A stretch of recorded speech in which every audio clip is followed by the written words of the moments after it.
Sana nga anak, may makuha pa kayong ibang ebidensya.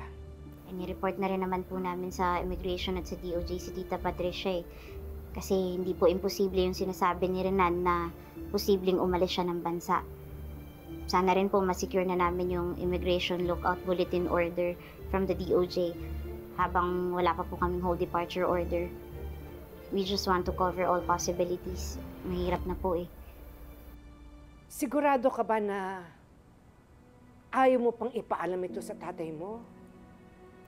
Hindi ko po alam kung paano sasabihin sa kanya eh.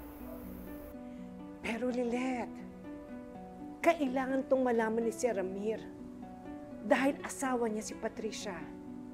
Gaya nga po ng sabi ko, gusto ko po munang makaipon ng mas matibay pang mga ebidensya to support Renan's claim. Siguro po mabuti na kausapin namin ulit si Renan. Baka mayroon pa po siyang hindi nasabi sa amin eh.